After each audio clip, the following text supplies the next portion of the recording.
भाग 2 बचपन। पोरबंदर से पिताजी राजस्थानी कोर्ट के सदस्य बनकर राजकोट आए। उस समय मेरी उम्र लगभग 7 साल की होगी। मुझे राजकोट की ग्रामशाला में भर्ती किया गया। इस शाला के दिन मुझे अच्छी तरह याद हैं। शिक्षकों के नाम धाम भी याद हैं। पोरबंदर की तरह यहाँ की पढ़ाई के बारे में भी जानने लायक कोई खास बात नहीं है। मैं मुश्किल से साधारण श्रेणी का छात्र रहा हूँगा। ग्रामशाला से उपनगर की ओर और वहाँ से हाई स्कूल में। यहाँ तक पहुँचने में मेरे 12वां वर्ष बीत गया। मुझे याद नहीं पड़ता कि इस बीच मैंने किसी भी समय शिक्षक को धोखा दिया हो। न जब तक किसी को मित्र बनाने का स्मरण है। मैं बहुत ही शर्मिला लड़का था, क्योंकि पाठशाला में अपने काम से काम रखता था। घंटी बजने के समय पहुंचता और पाठशाला के बंद होते ही घर भागता। भागना शब्द मैं जानबूझकर लिख रहा हूँ, क्योंकि किसी से बातें करना मुझे अच्छा नहीं लगता था। साथ ही डर भी रहता था कि कोई मेरा मजाक उड़ाएगा तो। हाई स्कूल के पहले ही वर्ष की परीक्षा के समय की एक घटना उल्लेखनीय है। शिक्षा विभाग के इंस्पेक्टर जाइल्स विद्यालय का निरीक्षण करने आए थे। उन्होंने पहली कक्षा के विद्यार्थियों को अंग्रेजी के 5 शब्द लिखाए। उनमें एक शब्द कैटल था। मैंने उसके हिज्जे गलत लिखे थे। शिक्षक ने अपने बूट की नोक मारकर मुझे सावधान किया, लेकिन मैं सावधान होने लगा। लेकिन मुझे ख्याल नहीं उसका कि शिक्षक मुझे पास वाले लड़के की पट्टी देखकर हिज्जे सुधारने को लेने को कहते हैं। मैंने यह माना था, शिक्षक तो देख रहे हैं कि हम एक दूसरे की पट्टी में देखकर चोरी ना करें। सब लड़कों ने 5 शब्द सही निकले और अकेला मैं बेवकूफ़ ठहरा। शिक्षक ने मुझे मेरी बेवकूफ़ी बाद में समझाई, लेकिन मेरे मन पर कोई असर न हुआ। मैं दूसरे लड़कों की पट्टी में देखकर चोरी करना कभी सीख न सका। इतने पर भी शिक्षक के प्रति मेरा विनय कभी कम न हुआ। बड़ों के दोष न देखने का गुण मुझे स्वभाव में ही था। बाद में शिक्षक के दूसरे दोस्त मुझे मालूम हुए थे, फिर भी उनके प्रति मेरा आदर तो बना ही रहा। मैं यह जानता था कि बड़ों की आज्ञा का पालन करना चाहिए। वे जो कहे सो करना, करे उसका काजी न बनना। इसी समय के 2 और प्रसंग मुझे हमेशा याद रहते हैं। साधारणतः पाठशाला की पुस्तकों को छोड़कर और कुछ पढ़ने का शौक नहीं था। सबक याद रखना चाहिए, उलाना सहा नहीं जाता, शिक्षकों को धोखा देना ठीक नहीं, इसलिए मैं पाठ याद करता था, लेकिन मन ललचा जाता। इससे अक्सर बालक सबब कच्चा रह जाता। ऐसी हालत में दूसरी कोई चीज पढ़ने की इच्छा ही क्यों कर होती। किंतु पिताजी की खरीदी एक पुस्तक पर मेरी दृष्टि पड़ी। नाम था श्रवण पितृभक्ति नाटक। मेरी इच्छा उसे पढ़ने की हुई। मैं बड़े चाव के साथ पढ़ गया। उन्हीं दिनों शीशे के चित्र दिखाने वाले भी घर आते थे। उनके पास भी वह श्रवण का वह दृश्य भी देखा, जिससे वह अपने माता पिता को कांवड़ में बैठकर यात्रा में ले जाता है। दोनों चीजों का मुझ पर गहरा प्रभाव पड़ा। मन में इच्छा होती थी, मुझे भी श्रवण के समान बनना चाहिए। श्रवण की मृत्यु पर उसके माता पिता का विलाप मुझे आज भी याद है। उस ललित छंद को मैंने बाजे पर बजाना सीख लिया था। मुझे बाजा बजाने का शौक था और पिताजी ने एक बाजा दिला भी दिया था। इन्हीं दिनों कोई नाटक कंपनी आई थी। उसका नाटक देखने की इजाजत मुझे मिली थी। हरिश्चंद्र का आख्यान था। उस नाटक को देखते हुए मैं थकता न था। उस बार बार देखने की इच्छा होती थी, लेकिन यूं बार बार जाने कौन देता। पर मैंने अपने मन से उस नाटक को सैकड़ों बार खेला होगा। मुझे हरिश्चंद्र के सपने आते। हरिश्चंद्र की तरह सत्यवादी सब क्यों नहीं होते, ये धुन बनी रहती। हरिश्चंद्र पर जैसी विपत्तियां पड़ी, वैसी विपत्तियों को भोगना और सत्य का पालन करना ही वास्तविक सत्य है। मैंने ये मान लिया था, नाटक में जैसे लिखी है वैसी विपत्तियां हरिश्चंद्र पर पड़ी होगी। हरिश्चंद्र के दुख देखकर, उनका स्मरण करके मैं खूब रोया हूँ। आज मेरी बुद्धि समझती है हरिश्चंद्र कोई व्यक्ति नहीं था। फिर भी मेरे विचार में हरिश्चंद्र और श्रवण आज भी जीवित हैं। मैं मानता हूँ आज भी उन नाटकों को पढ़ूं तो मेरी आंखों से आंसू बह निकलेंगे। अध्याय 3 बाल विवाह। मैं चाहता हूं कि मुझे यह प्रकरण न लिखना पड़ता, लेकिन इस कथा को मुझे ऐसे कितने ही कड़वे घूंट पीने पड़े। सत्य का पुजारी होने का दावा करके मैं और कुछ कर ही नहीं सकता। यह लिखते हुए मन अकुलाता है कि 13 साल की उम्र में मेरा विवाह हुआ था। आज मेरी आंखों के सामने 12-13 वर्ष के बालक मौजूद हैं। उन्हें देखता हूँ और अपने विवाह का स्मरण करता हूँ तो मुझे अपने ऊपर दया आती है। इन बालकों को मेरी स्थिति में से बचने के लिए बधाई देने की इच्छा होती है। 13 वर्ष में हुए अपने विवाह के समर्थन मुझे एक भी नैतिक दलील सूझ नहीं सकती। पाठक यह न समझ सके कि मैं सगाई की बात लिख रहा हूँ। काठियावाड़ में विवाह का अर्थ लग्न है, सगाई नहीं। दो बालकों के ब्याहने के लिए माँ बाप के बीच होने वाला करार सगाई है। सगाई टूट सकती है। सगाई के रहते वर यदि मर जाए तो कन्या विधवा नहीं होती। सगाई में वर कन्या के बीच कोई संबंध नहीं रहता, दोनों को पता भी नहीं होता। मेरी एक एक करके 3 बार सगाई हुई थी। ये 3 सगाइयाँ कब हुई थी इसका मुझे पता कुछ नहीं। मुझे बताया गया था 2 कन्याएं एक के बाद एक मर गई, इसलिए मैं जानता हूँ कि मेरी 3 सगाइयाँ हुई थी। कुछ ऐसा याद पड़ता है कि तीसरी सगाई कोई 7 साल की उम्र में हुई होगी, लेकिन मैं नहीं जानता कि सगाई समय मुझे कुछ कहा गया था। विवाह में वर कन्या की आवश्यकता पड़ती है, उसकी एक विधि होती है, और मैं जो लिख रहा हूँ सो विवाह के विषय में ही है। विवाह का मुझे पूरा पूरा स्मरण है। पाठक जान चुके हैं कि हम 3 भाई हैं। उनसे बड़े भाई का ब्याह हो चुका है।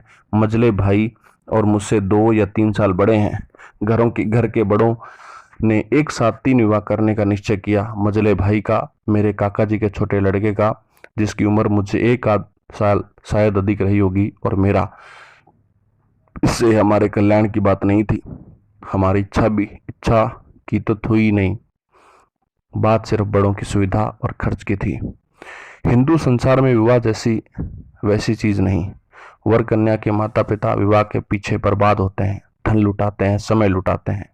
महीनों पहले से तैयारियां होती है, कपड़े बनते हैं, गहने बनते हैं, जाति भोज के खर्च के हिसाब से बनते हैं, पकवानों के प्रकार की होड़ बंधी जाती है। औरतें गला हो चाहे न हो तो भी गाने गा गा कर अपनी आवाज बैठा लेती है, बीमार भी पड़ती है, पड़ोसियों की शांति में खलल पहुंचाती है। बेचारे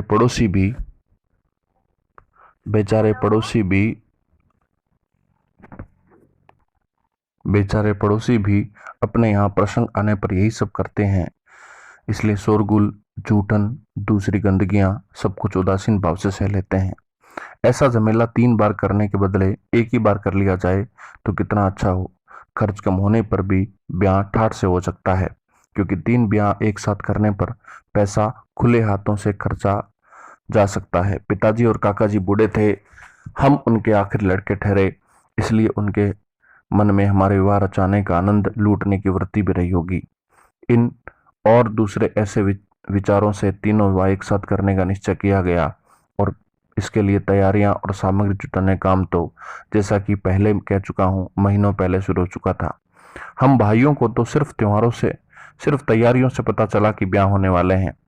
उस समय मेरे मन में अच्छे कपड़े पहनने, बाजे बजने, वर यात्रा के समय घोड़े पर चढ़ने, बढ़िया भोजन मिलने, एक नई बालिका के साथ विनोद करने आदि के अभिलाषा के सिवा दूसरी कोई खास बात रही हो, इसका मुझे स्मरण नहीं है।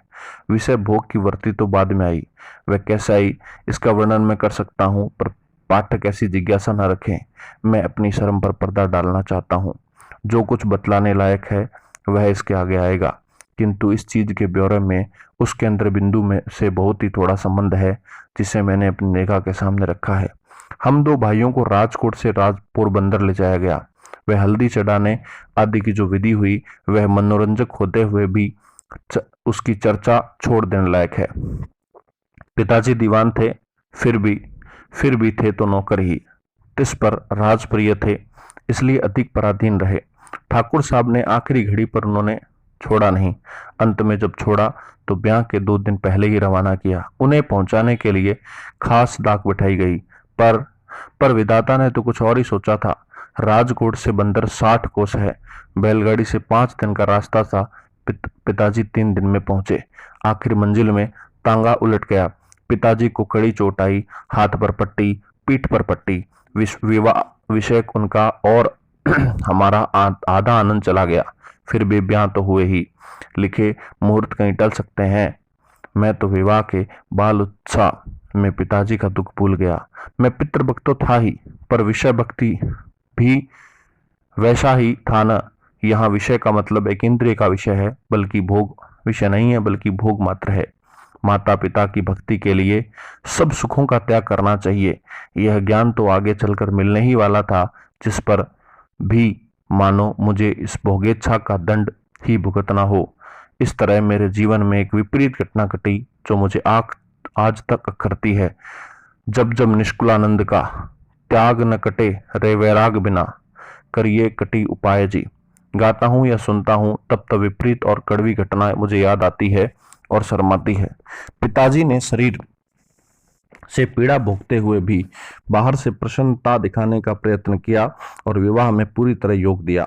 पिताजी किस किस प्रसंग पर कहां कहां बैठे थे, इसकी याद मुझे आज भी वैसी की वैसी बनी है। बाल विवाह की चर्चा करते हुए पिताजी ने जो जो जो टीका मैंने आज की है, वह मेरे मन में उस समय थोड़े ही थी। तब तो सब कुछ योग्य और मनपसंद ही लगा था। ब्याह का शौक था और पिताजी जो कर रहे थे ठीक ही कर रहे थे, ऐसा लगता है। इसलिए उस समय के स्मरण ताजे हैं। मंडप में बैठे फेरे फिरे, कसार खाया खिलाया, तभी से वर वधू साथ में रहने लगे। वह पहली रात दो निर्दोष बालक अनजाने संसार सागर में कूद पड़े। भाभी ने सिखलाया कि मुझे पहली रात में कैसा बर्ताव करना चाहिए। धर्मपत्नी को किसने सिखलाया, सो पूछने की बात मुझे याद नहीं। अब भी पूछा जा सकता है, पर पूछने की इच्छा तक नहीं होती। पाठक ये जान ले कि हम दोनों एक दूसरे से डरते थे, ऐसा भास मुझे है। एक दूसरे से शर्माते तो थे ही, बातें कैसे करना क्या करना सो मैं क्या जानूं। प्राप्त सिखावन भी क्या मदद करती। लेकिन क्या इस संबंध में कुछ सीखना जरूरी होता है। जहाँ संस्कार बलवान है, वहाँ सिखावन सब गैर जरूरी बन जाती है। धीरे धीरे हम एक दूसरे को पहचानने लगे, बोलने लगे। हम दोनों बराबरी की उम्र के थे, पर मैंने तो पति की सत्ता चलाना शुरू कर दिया। भाग 4 पतित्व। जिन दिनों मेरा विवाह हुआ, उन दिनों निबंधों की छोटी छोटी पुस्तकें पैसे पैसे की या पाई पाई की, सो तो कुछ याद नहीं निकलती थी। उनमें दंपत्ति प्रेम, कम खर्ची, बाल विवाह आदि विषय की चर्चा रहती थी। उनमें से कुछ निबंध मेरे हाथ में पड़ते और मैं उन्हें पढ़ जाता। मेरी यह आदत तो थी कि पढ़े हुए में से जो पसंद न आए उसे भूल जाना और पसंद आए उस पर अमल करना। मैंने पढ़ा था, एक पत्नी व्रत पालना पति का धर्म है। बात हृदय में रम गई। सत्य का शौक तो था ही, इसलिए पत्नी को धोखा तो दे ही नहीं सकता था। इसी से यह समझ में आया कि दूसरी स्त्री के साथ संबंध नहीं रहना चाहिए। छोटी उम्र में एक पत्नी व्रत के भंग की संभावना कम ही रहती है। पर इन सद्विचारों का एक बुरा परिणाम निकला। अगर मुझे एक पत्नी व्रत पालना है, तो पत्नी को एक पति व्रत पालना चाहिए। इस विचार कारण मैं शालू पति बन गया। पालना चाहिए में से पलवाना चाहिए के विचार तक पहुंचा।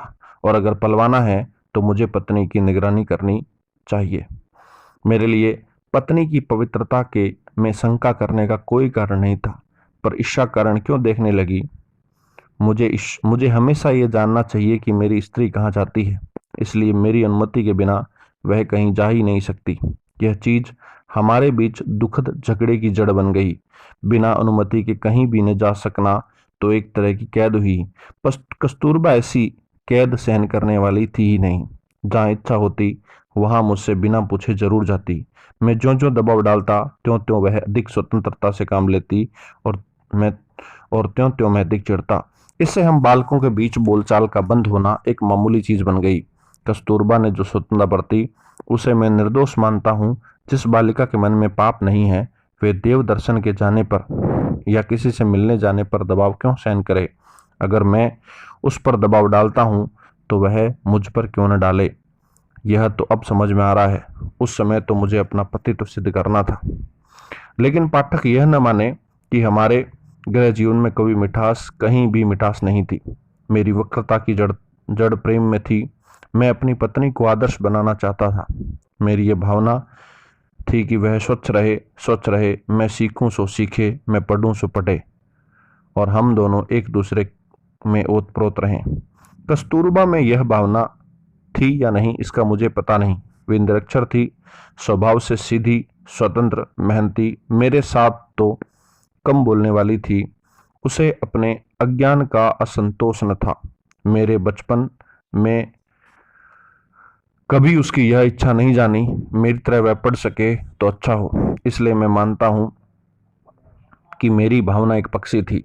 मेरे विषय सुख पर एक स्त्री पर ही निर्भर था कि मुझे उस सुख का प्रतिशोध चाहता था। जहां प्रेम एक पक्ष की ओर भी होता था, वहां सर्वास में दुख तो नहीं ही होता। मुझे कहना चाहिए, मैं स्त्री के प्रति विषयाशक्त था। साला में भी उसके विचार आते रहते, कब रात पड़े और कब हम मिले, यह विचार बना ही रहता। वियोग असह्य था। अपनी कुछ निकम्मी बकवासों से मैं कस्तूरबा को जगा ही रहता। मेरा ख्याल है, इस आसक्ति के साथ ही मुझे कर्तव्य प्रणता न होती तो मैं व्याधि ग्रस्त होकर मौत के मुंह में चला जाता, अथवा संसार में बोझ रूप बनकर जिंदा रहता। सवेरे होते ही नित्य क्रम में तो लग जाना चाहिए। किसी को धोखा तो दिया ही नहीं जा सकता। अपने इन विचारों कारण मैं बहुत से संकटों से बचा हूं। मैं लिख चुका हूं कि कस्तूरबा निरक्षर थी।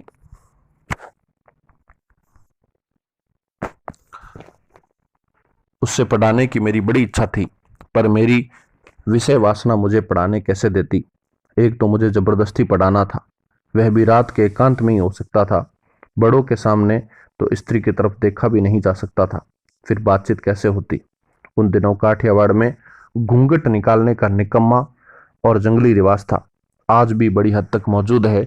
इस कारण मेरे लिए पढ़ाने की परिस्थितियां भी प्रतिकूल थी। अतएव मुझे ये स्वीकार करना चाहिए कि जवानी में पढ़ाने के जितने प्रयत्न मैंने किए वे सब लगभग निष्फल हुए। आज मैं विषय की नींद से जागा तो सार्वजनिक जीवन में कूद चुका था, इसलिए अधिक समय देने की मेरी स्थिति नहीं रही। शिक्षक के द्वारा पढ़ाने के मेरे प्रयत्न भी व्यर्थ सिद्ध हुए। यही कारण है कि आज कस्तूरबा की स्थिति मुश्किल से पत्र लिख सकने, साधारण गुजराती समझ सकने की है। मैं मानता हूं कि अगर मेरा प्रेम विषय से दूषित न होता तो आज वह एक विदुषी स्त्री होती। मैं उसके पढ़ने के आलस्य को जीत सकता था, क्योंकि मैं जानता हूं शुद्ध प्रेम के लिए कुछ भी असंभव नहीं है। यूं अपनी पत्नी के प्रति विषयाक्त होते हुए भी मैं किसी कदर कैसे बच सका, इसका एक कारण बता चुका हूं। एक और भी बताने लायक है। सैकड़ों अनुभव के सारे मैं इस परिणाम पर पहुंच सका हूं कि जिसकी निष्ठा सच्ची है उसकी उसकी रक्षा स्वयं भगवान ही कर लेते हैं। हिंदू समाज में यदि बाल विवाह का घातक रिवाज है तो साथ ही उससे थोड़ी मुक्ति दिलाने वाला रिवाज भी है। माता पिता बालक वर वधू को लंबे समय तक एक साथ रहने नहीं देते। बाल पत्नी का आधे से अधिक समय पीहर में बीतता। यही बात हमारे संबंधों में हुई। मतलब यह कि 13 से 19 साल तक उम्र तक छुटपुट मिलाकर कुल 3 साल से अधिक समय तक साथ नहीं रहे होंगे। 6-8 महीने साथ रहते, इतने में माँ बाप के घर के बुलावा आ ही जाता। उस समय तो वह बुलावा बहुत बुरा लगता था, पर उसी के कारण हम दोनों बचे रहे। फिर तो 18 साल की उम्र में विलायत गया, जिसके लंबे समय का सुंदर वियोग रहा। विलायत से लौटने पर भी हम करीब 6 महीने ही साथ रहे होंगे, क्योंकि मैं राजकोट और मुंबई के बीच आता जाता रहता था।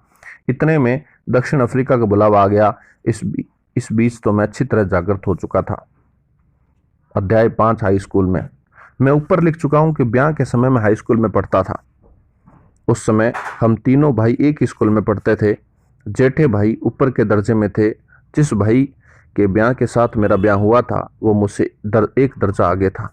ब्याह का परिणाम यह हुआ कि हम दो भाइयों का एक वर्ष बेकार हो गया। मेरे भाई के लिए तो परिणाम इससे भी बुरा रहा। ब्याह के बाद वे स्कूल में ही न पढ़ सके। कितने नौजवानों का ऐसा अनिष्ट परिणाम का सामना करना पड़ता है, भगवान ही जाने। विद्याभ्यास और विवाह दोनों एक साथ तो हिंदू समाज में ही चल सकते हैं। मेरी पढ़ाई चलती रही। हाई स्कूल में मेरी गिनती मंद बुद्धि विद्यार्थियों में नहीं थी। शिक्षकों का प्रेम मैं हमेशा से ही पा सका था। हर साल माता पिता के नाम स्कूल में विद्यार्थी की पढ़ाई और उसके आचरण के संबंध में प्रमाण पत्र भेजे जाते थे। उनमें मेरे आचरण या अभ्यास के खराब होने की टीका कभी नहीं हुई। दूसरी कक्षा के बाद मुझे इनाम भी मिले। 5वीं और 6ठी कक्षा में क्रमशः प्रति मास 4 और 10 रुपयों की छात्रवृत्ति भी मिली थी। इससे मेरी होशियारी की अपेक्षा भाग्य का अंश अधिक था। ये छात्रवृत्तियां सब विद्यार्थियों के लिए नहीं थी, बल्कि सोरठ वासियों में से सर्वप्रथम आने वालों के लिए थी। 40-50 विद्यार्थियों की कक्षा में उस समय सोरठ प्रदेश के विद्यार्थी कितने हो सकते थे। मेरा अपना ख्याल है कि मुझे होशियारी का कोई गर्व नहीं था। पुरस्कार या छात्रवृत्ति मिलने पर मुझे आश्चर्य होता था, पर मैंने अपने आचरण के विषय में बहुत सजग था। आचरण के दोष आने पर मुझे रुलाई आ ही जाती थी। मेरे हाथों कोई भी ऐसा काम बने जिससे शिक्षकों को मुझे डांटना पड़े अथवा शिक्षकों का वैसा ख्याल बने तो वे मेरे लिए असह्य हो जाता था। मुझे याद है एक बार मुझे मार खानी पड़ी थी। मार का दुख नहीं था, पर दंड का पात्र माना गया, इसका मुझे बड़ा दुख रहा। मैं खूब रोया। वह प्रसंग पहली या दूसरी कक्षा का है।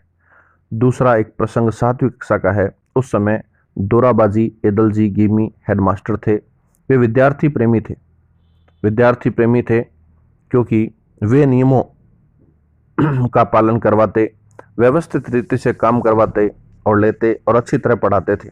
उन्होंने उच्च कक्षा के विद्यार्थियों के लिए कसरत क्रिकेट अनिवार्य कर दिए थे। मुझे इनमें अरुचि थी। इसके अनिवार्य बनने से पहले मैं कभी कसरत क्रिकेट या फुटबॉल में गया ही न था। न जाने मेरा शर्मीला स्वभाव ही एकमात्र कारण है। अब मैं देखता हूं वह मेरी अभिरुचि मेरी भूल थी। उस समय मेरा ये गलत ख्याल बना हुआ था कि शिक्षा के साथ कसरत का कोई संबंध नहीं है। बाद में समझा कि विद्याभ्यास में व्यायाम का अर्थात शारीरिक शिक्षा का मानसिक शिक्षा के समान स्थान होना चाहिए। फिर भी मुझे कहना चाहिए कसरत में न जाने मुझे नुकसान नहीं हुआ। इसका कारण यह रहा कि मैंने पुस्तकों में खुली हवा में घूमने जाने की सलाह पढ़ी थी और वह मुझे रुचि थी। इसके कारण हाई स्कूल की उच्च शिक्षा से ही मुझे हवाखोरी की आदत पड़ गई थी। वह अंत तक बनी रही। टहलना भी तो व्यायाम ही है ही। इससे मेरा शरीर अपेक्षाकृत सुसंगठित बना। अरुचि का दूसरा कारण था पिताजी की सेवा करने की तीव्र इच्छा। स्कूल की छुट्टी होते ही मैं सीधा घर पहुंचता और सेवा में लग जाता। जब कसरत अनिवार्य हुई तो इस सेवा में बाधा पड़ी। मैंने विनती की कि पिताजी की सेवा के लिए मुझे कसरत से छुट्टी दी जाए। पचगीमी साहब छुट्टी क्यों देने लगे। एक शनिवार के दिन सुबह का स्कूल था। शाम को 4 बजे कसरत के लिए जाना था। मेरे पास घड़ी नहीं थी। आसमान बादलों से घिरा था, इसलिए समय का कोई अंदाजा नहीं रहा। मैं बादलों से धोखा खा गया। जब कसरत के लिए पहुंचा तो सब जा चुके थे। दूसरे दिन गिमी साहब ने हाजिर देखी तो मैं गैर हाजिर पाया गया। मुझसे इसका कारण पूछा गया। मैंने सही कारण बता दिया। उन्होंने सच नहीं माना और मुझ पर 1 या 2 आने, ठीक रकम का स्मरण नहीं है, का जुर्माना किया। मैं झूठा ठहरा। मुझे बहुत दुख हुआ। मैं कैसे सिद्ध करूं मैं झूठा नहीं हूं। कोई उपाय न रहा। मन महसूस कर रह गया। रोया। समझा कि सच बोलने वाले और सच्चा काम करने वालों को गाफिल भी नहीं करना चाहिए। अपनी पढ़ाई के समय इस तरह मेरी यह पहली और आखिरी गलफत थी। मुझे धुंधली सी याद है आखिर में जुर्माना माफ करा सका था। मैंने कसरत से तो मुक्ति कर ही ली। पिताजी ने हेडमास्टर को पत्र लिखा कि स्कूल के समय के बाद वे मेरी उपस्थिति का उपयोग अपनी सेवा के लिए करना चाहते हैं। इस कारण मुझे मुक्ति मिल गई। व्यायाम के बदले मैंने टहलने का सिलसिला रखा, इसलिए शरीर को व्यायाम न देने की गलती के लिए तो शायद मुझे सजा नहीं भोगनी पड़ी, पर दूसरी ये गलती की सजा मैं आज तक भोग रहा हूँ। मैं ये नहीं जानता कि पढ़ाई में सुंदर लेखन आवश्यक नहीं है। ये गलत ख्याल मुझे कैसे हो गया था, पर ठेठ विलायत जाने तक का यह बना रहा। बाद में और खास करके दक्षिण अफ्रीका में जब मैंने वकीलों के तथा दक्षिण अफ्रीका में जन्मे और पढ़े लिखे नवयुवकों के मोती के दानों जैसे अक्षर देखे तो मैं शर्माया और पछताया। मैंने अनुभव किया कि खराब अक्षर अधूरी शिक्षा की निशानी मानी जाएगी। बाद में मैंने अक्षर सुधारने का प्रयत्न किया, पर पक्के घड़े पर कहीं गला जुड़ता है। जवानी में मैंने जिसकी उपेक्षा की उसे मैं आज तक नहीं कर सका। हर एक नवयुवक और नवयुवती मेरे उदाहरण से सबक ले और समझे कि अच्छे अक्षर विद्या का आवश्यक अंग है। अच्छे अक्षर सीखने के लिए चित्रकला आवश्यक है। मेरी तो यह राय बनी थी कि बालकों को चित्रकला पहले सिखानी चाहिए। जिस तरह पशु पक्षियों वस्तुओं आदि को देखकर बालक उन्हें याद रखता है और आसानी से उन्हें पहचानता है, उसी तरह अक्षर पहचानना सीखे और चित्रकला सीखकर चित्र आदि बनाने लगे, तभी अक्षर लिखना सीखे तो उसके अक्षर छपे हुए अक्षरों के समान सुंदर होंगे।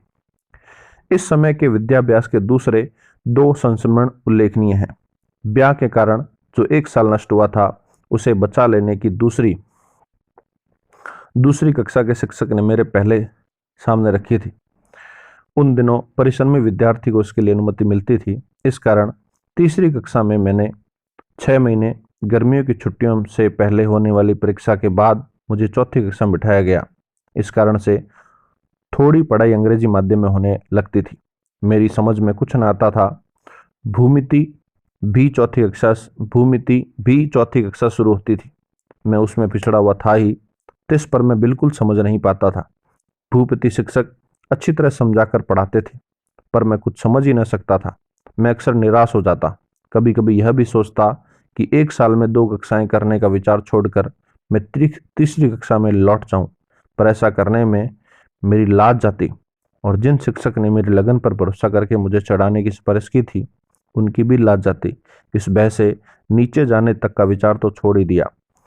तब प्रयत्न करते करते मैं यूक्लिड के 13वें प्रमेय तक पहुंचा तो अचानक मुझे बोध हुआ कि भूमिति तो सरल से सरल विषय है, जिसमें केवल बुद्धि का सीधा और सरल प्रयोग ही करना है।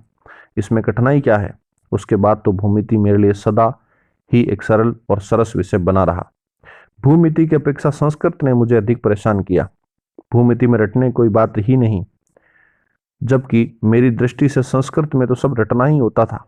यह विषय भी चौथी कक्षा में शुरू होता था। छठी कक्षा में मैं हारा। संस्कृत शिक्षक बहुत कड़े मिजाज के थे। विद्यार्थियों को अधिक सिखाने का लोभ रखते थे। संस्कृत वर्ग और फारसी वर्ग के बीच एक प्रकार की होड़ रहती थी। फारसी सिखाने वाले और मौलवी नरम मिजाज के थे। विद्यार्थी आपस में बात करते कि फारसी तो बहुत आसान है, फारसी शिक्षक बहुत भले हैं, विद्यार्थी जितना काम करते हैं उससे वे संतोष कर लेते हैं।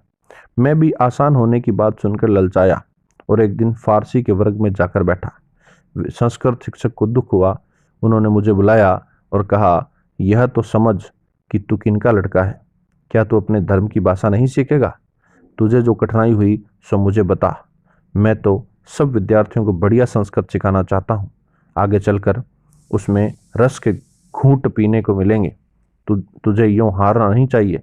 तू फिर से मेरे वर्ग में बैठ। मैं शर्माया, शिक्षक के प्रेम की अवगणना न कर सका। आज मेरी आत्मा कृष्ण शंकर मास्टर का उपकार मानती है, क्योंकि जितनी संस्कृत में उस समय सीखा उतनी भी न सीखा होता तो आज संस्कृत शास्त्रों में जितना रस ले सकता हूँ उतना न ले पाता। मुझे तो इस बात का पश्चाताप होता है कि मैं अधिक संस्कृत अधिक न सीख सका। इसके बाद मैं समझा कि किसी भी हिंदू बालक को संस्कृत का अच्छा अभ्यास किए बिना रहना ही नहीं चाहिए। अब तो ये मानता हूँ कि भारतवर्ष की उच्च शिक्षा के पाठ्यक्रम में मातृभाषा के अतिरिक्त राष्ट्रभाषा हिंदी, संस्कृत, फारसी, अरबी और अंग्रेजी का स्थान होना चाहिए। भाषाओं की इस संख्या से किसी को डरना नहीं चाहिए। भाषा पद्धति पूर्वक सिखाई जाए और सब विषयों को अंग्रेजी के माध्यम से सीखने सोचने का बोझ हम पर ना हो तो ऊपर की भाषाएं सीखना सिर्फ बोझ रूप ना होगा, बल्कि उनमें बहुत ही आनंद आएगा। और जो व्यक्ति एक भाषा को शास्त्रीय पद्धति से सीख लेता है, उसके लिए दूसरी का ज्ञान सुलभ हो जाता है। असल में तो हिंदी, गुजराती, संस्कृत एक भाषा मानी जा सकती है। इसी तरह फारसी और अरबी एक मानी जाए। यद्यपि फारसी संस्कृत से मिलती जुलती है और अरबी का हिब्रू में मेल है, फिर भी दोनों का विकास इस्लाम के प्रकट होने के बाद हुआ है, इसलिए दोनों के बीच निकट का संबंध है। उर्दू को मैंने अलग भाषा नहीं माना, क्योंकि उसके व्याकरण का समावेश हिंदी में हो जाता है। उसके शब्द तो फारसी और अरबी ही हैं। ऊंचे दर्जे की उर्दू जानने वालों के लिए अरबी और फारसी का ज्ञान होना जरूरी है, जैसे उच्च प्रकार की गुजराती, हिंदी, बंगला और मराठी जानने वालों के लिए संस्कृत जानना आवश्यक होता है। दुखद प्रसंग 1। मैं कह चुका हूं कि हाई स्कूल में मेरे थोड़े ही विश्वासपात्र मित्र थे। कहा जा सकता है कि ऐसी मित्रता रखने वाले 2 मित्र अलग अलग समय में रहे। एक का संबंध लंबे समय तक नहीं टिका। यद्यपि मैंने उस मित्र को छोड़ा नहीं था, मैंने दूसरे की सोहबत की, इसलिए पहले ने मुझे छोड़ दिया। दूसरी सोहबत मेरे जीवन का एक दुखद प्रकरण है। यह सोहबत बहुत वर्षों तक रही। इस सोहबत को निभाने में मेरी दृष्टि सुधारक की थी। इन भाई की पहली मित्रता मेरे मझले भाई के साथ थी। वो मेरे भाई की कक्षा में थे। मैं देख सका था कि उनमें कई दोष हैं, पर मैंने उन्हें वफादार मान लिया था। मेरे माताजी, मेरे जेठे भाई, मेरी धर्मपत्नी, तीनों को यह सोहबत कड़वी लगती थी। पत्नी की चेतावनी को तुम्हें अभिमानी पति क्यों मानने लगा? माता की आज्ञा का उल्लंघन तो मैं करता ही न था। बड़े भाई की बात मैं हमेशा सुनता था, पर मैंने यह कहकर शांत किया, उसके जो दोष आप बताते हैं उन्हें मैं जानता हूँ, उसके गुण तो आप जानते ही नहीं। वह मुझे गलत रास्ते पर नहीं ले जाएगा, क्योंकि उसके साथ मेरा संबंध उसे सुधारने के लिए है। मुझे यह विश्वास है कि अगर वह सुधर जाए तो बहुत ही अच्छा आदमी निकलेगा। मैं चाहता हूँ आप मेरे विषय में निर्भय रहें। मैं नहीं मानता कि मेरी बात से उन्हें संतोष हुआ, पर उन्होंने मुझ पर विश्वास किया और मुझे मेरे रास्ते जाने दिया। बाद में मैं देख सका कि मेरा अनुमान ठीक नहीं था। सुधार करने के लिए तो मनुष्यों को गहरे पानी में नहीं बैठना चाहिए। जिसको सुधरना है उसके साथ मित्रता नहीं हो सकती। मित्रता में अद्वैत भाव होता है। संसार में ऐसी मित्रता क्वचित ही पाई जाती है। मित्रता समान गुणमाले के बीच सोबती और निभती है। मित्र एक दूसरे को प्रभावित किए बिना रह ही नहीं सकते। अतएव मित्रता में सुधार के लिए बहुत कम अवकाश रहता है। मेरी राय है, घनिष्ठ मित्रता अनिष्ट है, क्योंकि मनुष्य दोषों को जल्दी ग्रहण करता है। गुण ग्रहण करने के लिए प्रयास की आवश्यकता होती है। जो आत्मा की ईश्वर की मित्रता चाहता है उसे एकाकी रहना चाहिए अथवा समूचे संसार के साथ मित्रता रखनी चाहिए। ऊपर का विचार योग्य हो अथवा योग्य हो, घनिष्ठ मित्रता बढ़ाने का मेरा प्रयोग निष्फल रहा। जिन दिनों में इस मित्र के संपर्क में आया उन दिनों राजकोट में सुथार पंथ का जोर था। मुझे इन मित्र ने बताया कि कई हिंदू शिक्षक छिपे छिपे मांसाहार और मद्यपान करते हैं। उन्होंने राजकोट के दूसरे प्रसिद्ध गृहस्थों के नाम भी दिए। मेरे सामने हाई स्कूल में कुछ विद्यार्थियों के नाम भी आए। मुझे तो आश्चर्य भी हुआ और दुख भी। कारण पूछने पर यह दलील दी गई कि हम मांसाहार नहीं करते, इसलिए प्रजा के रूप में हम निर्वीर्य हैं। अंग्रेज हम पर इसलिए राज्य करते हैं कि वे मांसाहारी हैं। मैं कितना मजबूत हूँ और कितना दौड़ सकता हूँ सो तो तुम जानते ही हो। इसका कारण मांसाहार ही है। मांसाहार को फोड़े नहीं होने पर झट अच्छे हो जाते हैं। हमारे शिक्षक मांस खाते हैं। इतने प्रसिद्ध व्यक्ति मांस खाते हैं जो क्या बिना समझ खाते हैं। तुम्हें भी खाना चाहिए। खाकर देखो तो मालूम चलेगा कि तुम में कितनी ताकत आ जाती है। ये सब दलीलें किसी एक दिन नहीं दी गई थी। अनेक उदाहरणों से सजाकर इस तरह की दलीलें कई बार दी गई। मेरे मझले भाई तो भ्रष्ट हो चुके थे। उन्होंने इस दलीलों की पुष्टि की। अपने मित्र की तुलना में बहुत दुबला था। उनके शरीर अधिक कठिले थे। उनका शारीरिक बल मुझसे अधिक ज्यादा था। वे हिम्मतवर थे। वे इस मित्र के पराक्रम मुझे मुग्ध कर देते थे। वे मनचाहा दौड़ सकते थे। उनकी गति बहुत अच्छी थी। वे खूब लंबा और ऊंचा कूद सकते थे। मार सहन करने की शक्ति भी उनमें खूब थी। अपनी शक्ति के प्रदर्शन भी वो मेरे सामने समय समय पर कर सकते थे।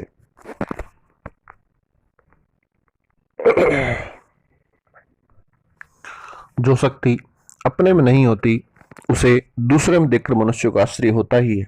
वैसा मुझे भी हुआ। आश्चर्य में से मोह पैदा हुआ। मुझे दौड़ने कूदने की शक्ति नहीं के बराबर थी। मैं सोचा करता था कि मैं भी इन मित्र की तरह बलवान बन जाऊं तो कितना अच्छा हो।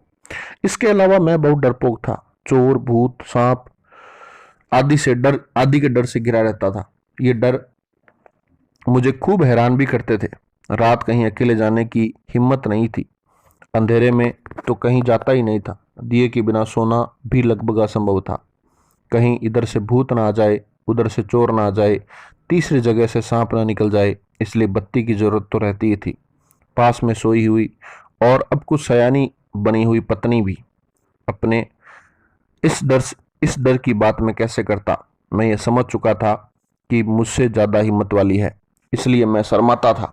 सांप आदि से डरना तो वह जानती भी नहीं थी। अंधेरे वह अकेली चली जाती थी। मेरे ये मित्र मेरी कमजोरियों को जानते थे, लेकिन मुझसे कहा करते थे कि वे जिंदा सांपों को हाथ से पकड़ लेते हैं। चोर से वे नहीं डरते, भूत को तो मानते ही नहीं। इसलिए मुझे जचाया कि सारा प्रताप मांसाहार का है। इन्हीं दिनों निर्मद का नीचे लिखा पद स्कूलों में गाया जाता था। अंग्रेज राज्य करें, देसी रहें दबाई, देसी रहें दबाई, जोने बेना शरीर भाई, पहला पांचों हाथ पूरो, पूरो पांच सेने। इन सभी बातों का मेरे मन पर पूरा पूरा असर हुआ। मैं पिघला और मैं ये मानने लगा कि मांसाहार अच्छी चीज है।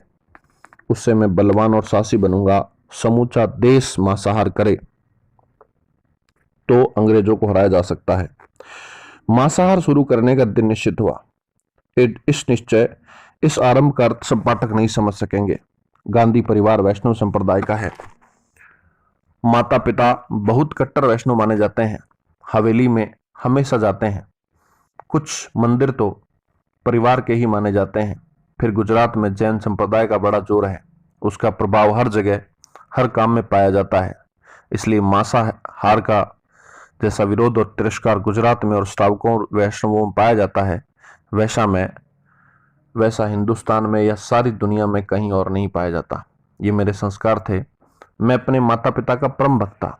मैं मानता था कि वे मांसाहार की बात जानेंगे तो बिना मौत के उनकी तत्काल मृत्यु हो जाएगी। जाने अनजाने में सत्य का सेवक तो था ही। मैं ऐसा नहीं कह सकता था कि उस समय मुझे ये ज्ञान नहीं था कि मांसाहार करने वाले माता पिता को धोखा देना होगा। ऐसी हालत में मांसाहार करने का मेरा निश्चय मेरे लिए बहुत गंभीर और भयंकर बात थी। लेकिन मुझे तो सुधार करना था। मांसाहार का शौक नहीं था।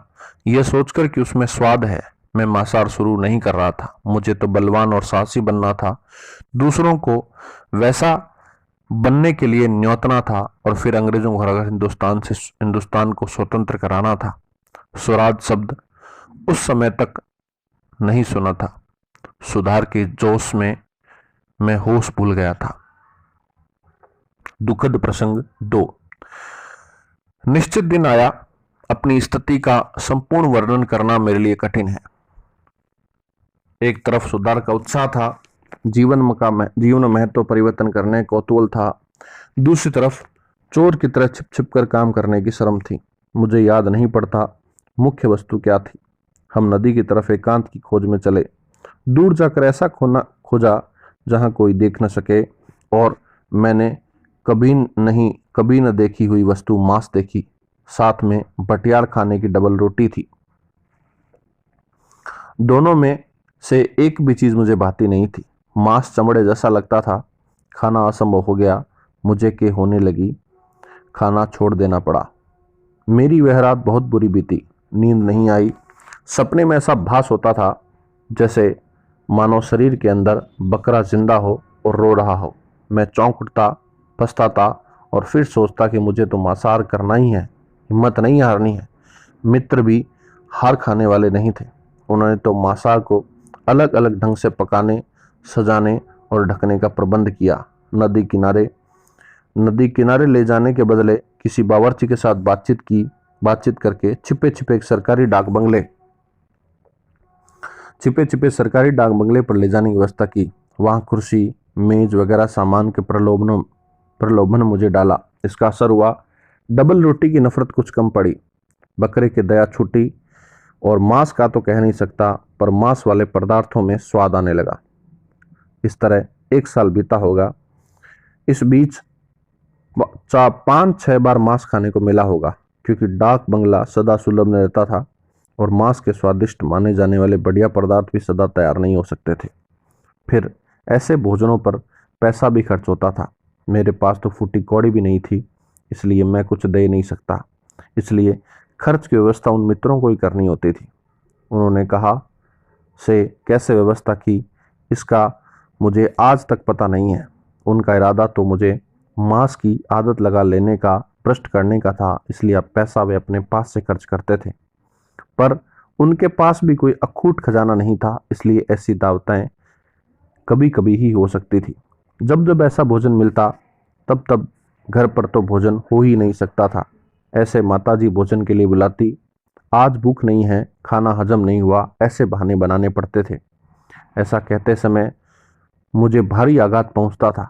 यह झूठ यह झूठ सो भी माँ के सामने, और अगर माता पिता को पता चले कि लड़का मांसाहारी हो गए हैं तब तो उन पर बिजली ही टूट पड़ेगी। ये विचार मेरे दिल को कुरेदते रहते थे।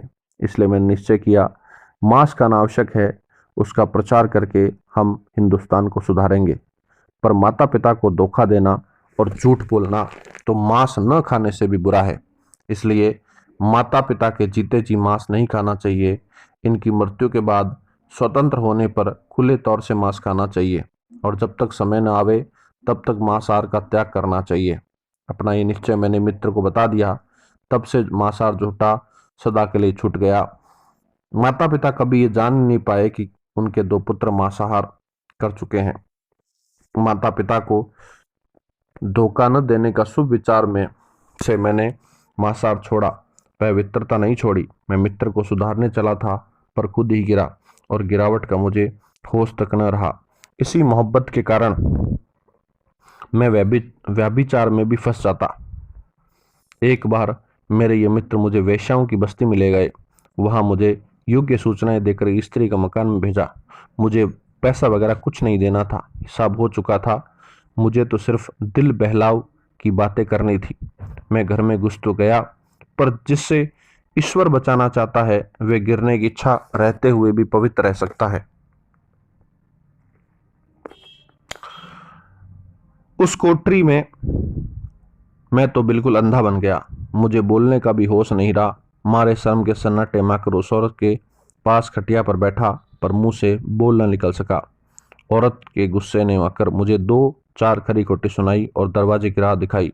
उस समय तो मुझे जान पड़ा कि मुझे मेरी मर्दानगी को बट्टा लगा, पर मैंने चाहा कि धरती जगह दे तो मैं उसमें समा जाऊं। इस तरह बचने के लिए मैंने सदा ही भगवान का आभार माना है। मैं जीवन में ऐसे ही दूसरे 4 प्रसंग और आए हैं।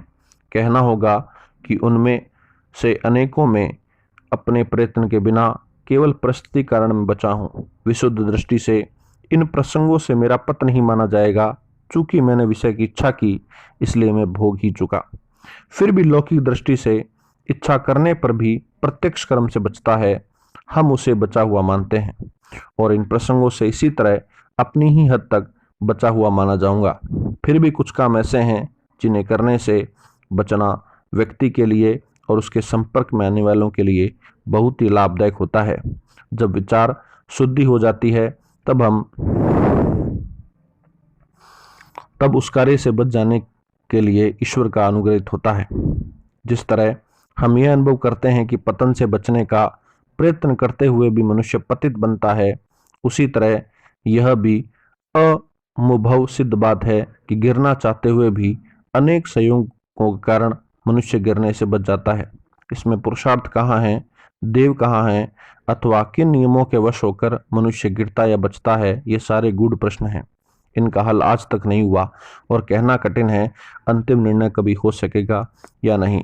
पर हम आगे बढ़े। मुझे अभी तक इस बात का होश नहीं हुआ था कि इस मित्र की मित्रता अनिष्ट है। वैसा होने से पहले मुझे अभी कुछ और कड़वे अनुभव प्राप्त करने थे। इसका बोध तो मुझे तभी हुआ जब मैंने अकल्पित दोषों का प्रत्यक्ष दर्शन किया। लेकिन मैं यथासंभव के क्रम के अनुसार अपने अनुभव लिख रहा हूं, इसलिए दूसरे अनुभव आगे आवेंगे। एक समय की एक बात यही कहनी होगी, हम दंपत्ति के बीच जो कुछ मतभेद होता या कलह होता, उसका एक कारण यह मित्रता भी थी।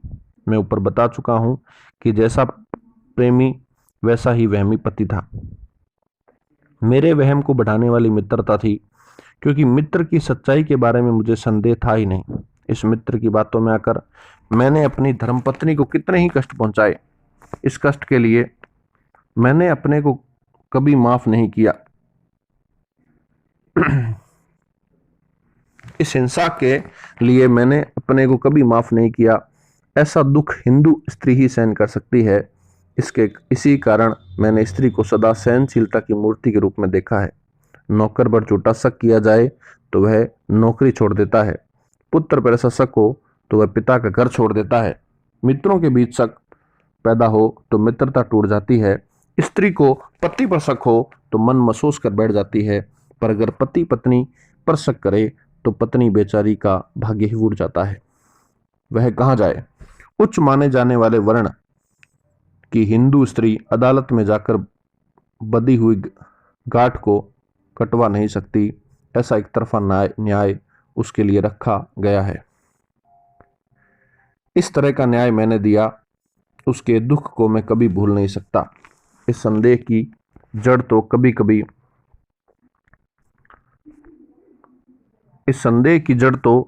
तभी कटी जब मुझे अहिंसा का सूक्ष्म ज्ञान हुआ, यानी जब ब्रह्मचर्य की महिमा को समझा और ये समझा कि पत्नी पति की दासी नहीं पर उसकी सहचारिणी है, सहधर्मिणी है।